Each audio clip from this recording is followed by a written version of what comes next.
Assalomu alaykum ijtimoiy tarmoq kuzatuvchilari. Men Do'stov Sunnatullo Rahmonovich Denov tadbirkorlik va pedagogika instituti boshlang'ich ta'lim metodikasi kafedrasi o'qituvchisiman. Bugungi darsimiz mavzusi o'nlik va ikkinchi o'nlik. Bugungi darsimiz mavzusi o'nlik va ikkinchi o'nlik konsentrida arifmetik amallarni og'zaki va yozma usullarini o'rgatish metodikasi. Matematika darsida asosiy didaktik maqsadlar: matematikadan dars turlari, boshlang'ich sinflarda matematika darsiga tayyorlanish, matematika darsini o'tkazish, matematika darsini tahlil qilish. O'qitish shakli: bu o'quvchilarning o'quv bilish faoliyatlarini turli sharoitlarda, sinfda, ishlab chiqarishda va hokazo o'tkazilishiga muvofiq ravishda o'qituvchi tomonidan tarbiyaviy o'qitish jarayonida foydalaniladigan tashkil etilishidir. Boshlang'ich sinflarda matematika o'qitishning tashkiliy shakllari: dars, uy vazifalarini mustaqil bajarish, o'quvchilarning yakka tartibda guruh va jamoa bo'lib ishlashlari, ekskursiyalar, sinfdan tashqari ishlardan iborat.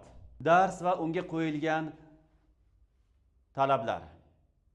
Dars deb aniq maqsadga qaratilgan, bevosita o'qituvchining rahbarligida muayyan o'quvchilar guruhi bilan olib boriladigan ta'lim mashg'ulotiga aytiladi. Har bir dars ma'lum bir maqsadni amalga oshirishga qaratilgan va puxta rejalashtirilgan bo'lmog'i lozim. Har bir dars mustahkam g'oyaviy siyosiy yo'nalishga ega bo'lmog'i lozim. Har bir dars turmush bilan, amaliyot bilan bog'langan bo'lmog'i, shuningdek xilma-xil usul, uslub va vositalardan unumli foydalangan holda olib borilmog'i lozim. Darsga ajratilgan har bir soat va daqiqalarni tejab, undan unumli foydalanmoq zarur. Dars o'qituvchi va o'quvchilarning faolligi birligini va ta'minlamog'i lozim.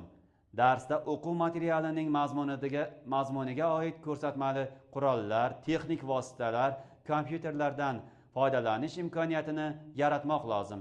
Darsda har bir o'quvchining individual xususiyatlarini ham hisobga olish maqsadga muvofiqdir. Dars o'qitish jarayonining asosiy bo'g'inidir.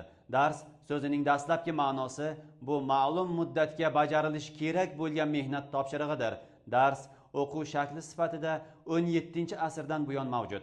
Darsda bolalar faqatgina o'qib qolmasdan, balki jamoa bo'lib ishlaydi va muloqotda bo'lishi qoidalariga o'rganadilar va har biri alohida o'rganilayotgan narsada bir-biriga, o'qituvchiga o'z